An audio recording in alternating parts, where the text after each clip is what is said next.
Actually recording this right after stopping the previous episode because just received a surprise offer for Riefmuller.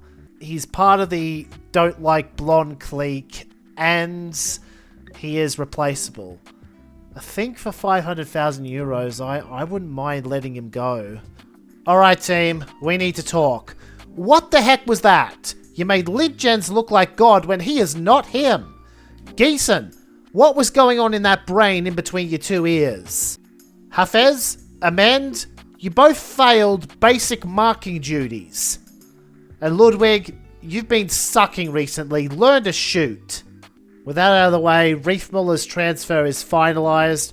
It's not a lot of money in the grand scheme of things, but it'll help. Here's a refresher on the league table. Note that our goal difference isn't as good as the other three teams, so we need to win at least 10 points from these last 3 or 4 games to guarantee promotion. Now on paper we should be able to get 3 of those points here against Berghausen, but we are in a bit of a form slump team-wise. Kruger and Schenk in for form reasons, otherwise it's our usual 11. Oh, that's a good ball in. Ginster for his 15th, he gets it! Oh, he could be on for a second. That was really good. Oh, he overruns. Still, we enter this second half with the lead intact, and our defense has been really strong in this match. At least until here, where... Oh, Kreshy. Oh, and now he's lost all momentum, and he makes amends for it. That was their 3rd time coming down the pitch in the last 20 minutes. And on the ensuing kickoff, we had the ball taken away from us almost immediately. We could barely make a tackle, and in the end, it's a 1-1 draw when we really should have had the 3. Well, I think I know what this is for. Yeah, Ginster's coming to see me because this feud... It really sucks that it's come to this because, on one hand, Blon, he's one of my best players. You saw how well he was playing both in attack and defense last episode especially. On the other hand, I don't think we're anywhere near the promotion conversation without Ginster this season because 15 goals. I have no choice but to put Blon on the transfer list. Well, technically I had a choice. One of the other options was to promise a team party to raise player morale. But that would have been a band-aid fix, and the way I see it, Riefmuller and Berlichingen were also upset at Blon. So, clearly the common thread here is Blon.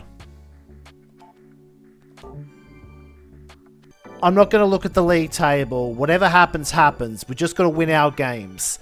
But I wanted to show that Ginster is almost certainly going to win the top scorers title now. It was already 3 ahead and now he's 4. Oh, once again, that Ryan to Ginster connection might have earned us some results. Oh, that was wide open. How did you miss that?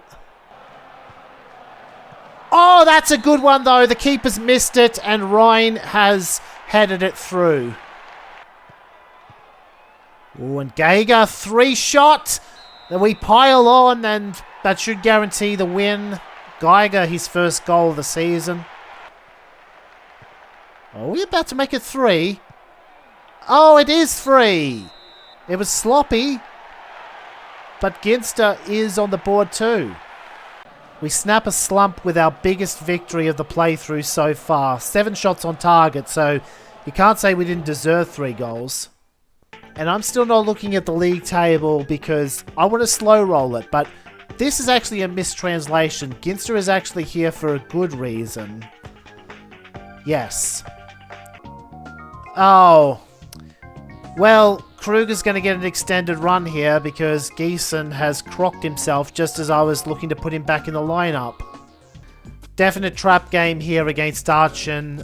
I don't think they're even that high on the league, but they are on paper a pretty good side. Also playing 4-3-3. Oh, they're all over us. Oh, that was lucky. More lucky than good for Kruger, but we keep it out. And it stayed 0-0 to half-time. I promise I'll look at the league table after this game. All I know is that Freiburg must be doing well because we didn't receive the cutscene telling us we could promote at the end of this round. Oh, we tried the offside trap there and... Oh, wow. Kruger, you may have single-handedly saved our promotion bid. Until that... I thought the second half would reset our form for the first half, but it just hasn't happened. I tried changing the tactic to a 4-3-3, see if a formation change can do something to get us more chances up their end. Nothing so far. I don't think we're going to get anything here either, as we were too slow bringing it up after winning the ball. Aachen are going to walk away with the 3 points. I'm going to have to look at the table, aren't I? Have we blown promotion? We're 8 points up on Freiburg, and now, even if we win, they're going to get the goal difference on us. Hasn't been long since we transfer listed Blonde, and already we've got an offer from Duisburg. Going to have to accept because kind of want to get rid of all of our potential chemistry issues before next season. Well, this is awkward. Berlichingen is probably going to say us something about... do I actually need to... We're going to have to wait and see what happens on that front because we are getting rid of Blonde. It's just a transfer out as opposed to a full-on release. And meanwhile, Riefmuller's decided to start hating on Amen, so it's a good thing we're also getting rid of him because it just seems like he's willing to hate anyone for any reason. So after all of that, we're here at the last fixture of the league season, and I can't rely on Freiburg to drop points. They're playing Berghausen, and Berghausen are 17th in the league. So on a somewhat gloomy final day, that is all we really can do, is win our match and see what happens elsewhere. Oh, that is unless we concede. Oh, it feels like everything that was working for 6 episodes straight has suddenly stopped working. A man needs to get this in, and he does. Perfect player to call upon to amend the scoreline. Tiduslav.avi. Oh, only to lose it right back. Where was the defense there? They played offside trap too late. We're going to have to go for broke here. We need 2 goals. We need to play quick and we need to play hard. I realise that Giesen is injured, but he was actually in better form than Kruger for this one, so I decided to play him anyway. Brams comes right on and, well, Blonde's going to steal that, but Brams was the guy who made the header. We might have a chance here. The keeper stayed at home. Ginster's going to win the race to the ball. Ryan, oh no, it's gone past him. It's going to have to be whipped back in, but now it's under more pressure. Brams, oh, he's missed it. Oh, Blonde got it. Oh, no, the foul's been called against us. It's over. There's no way the referee doesn't blow the whistle on this. I went into this recording thinking, alright, put Siegen behind us. We just win 3 or 4 matches and promote. Instead, with only 1-1, and now... Yeah, Freiburg's won their match. We're going to get awarded some money for finishing 4th in the league. Enough money to buy the stadium upgrade, actually.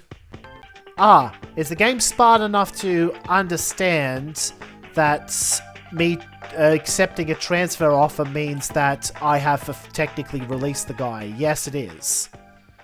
I've been making a big song and dance about the stadium all season, and now we finally have the money to do it. If we start it now, we can have it during the pre-season of 07-08.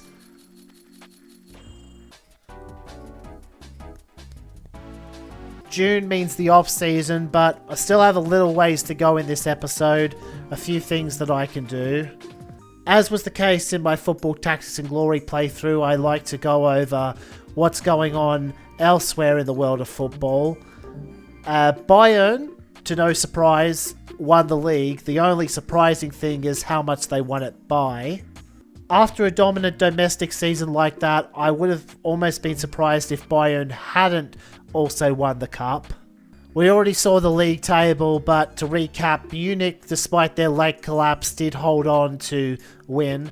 But at least Ginster did win the Golden Boot and the MVP award for the league. English Premier Division went to Highbury. A bit of a surprise that Highbury and Liverpool managed to get the edge over Chelsea and Manchester. Chelsea here won the English Cup, and Manchester United were out early. It could actually shift the balance of power in Liverpool's favour, who made the semis. It all has to do with world ranking and the reputation system, which I will explain next episode if the reversal actually happens. Oh, Monaco! Lyon did, however, win the cup competition. They beat Monaco. Oh, that was an absolute drubbing. If I remember correctly, 06-07 was the season that Juventus were actually relegated in real life over whatever it was called. But here, they're still in Serie A and they won. AC Milan did, however, win the cup in a penalty shootout against Roma. So now we got Spain. Real Madrid just beating out FC Barcelona. No surprise as to who the top two are there. The cup, meanwhile, Valencia coming through to beat Deportivo, as both of the big two were out relatively early. And finally we have the Netherlands. Eindhoven, yes, PSV Eindhoven. Watch out for Ajax later on in this playthrough though. They have a high chance of acquiring a certain player who will become one of the best players in the world. In fact, they've already won a national cup. They managed to edge out PSV in that final.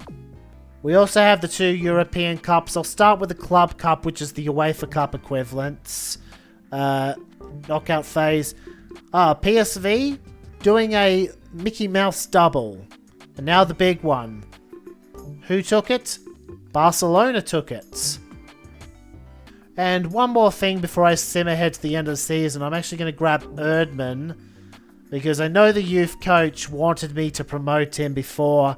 Now that Blon is ready to transfer out, I think I will say that Erdmann can come up. I've also decided that I am going to renew Gooden's contract after all, because I don't have a reason to get rid of him, even though he's not that good. If he'd be willing to accept that offer, yes, he would. We can lock in a backup defensive mid for a good while. Week 4, weekend June. Next time I hit proceed, I will advance to the next season in the game. So I want to stop here, but first, Elmhurst University. So last time I talked about player parameters, their skill on the pitch, but these parameters can go up and down. You'll see Gieson's gained a fair bit. Blon had a rapid improvement event, and in general, the best way to grow player parameters if they have the potential to grow is get them a player playing time. That doesn't mean players can't also grow through training, but early on, your club's facilities aren't the best, so they're not going to get as big a benefit from training as they would just by playing games. You'll see here, Marshall probably could have improved more had we played him more, but he only got 13 games. That will change next season. And whilst most of our players have been growing this season, even if they're already in their 30s, Berlichingen, yeah, he has completely fallen off a cliff. And as another counterpoint to Helmesberger, who grew a lot even though he's 33, Gooden here, only 20, but he is a late bloomer.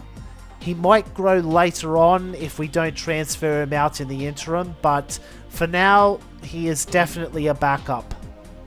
In summation, even though we're going to lose Blon, I think this is a team that is capable of challenging for the title next season, now that we've built some more team chemistry, but it is really just down to the game engine. Maybe we have some bad beats like we had this season, such as the loss to 9 men. But to find out, stay tuned for next episode.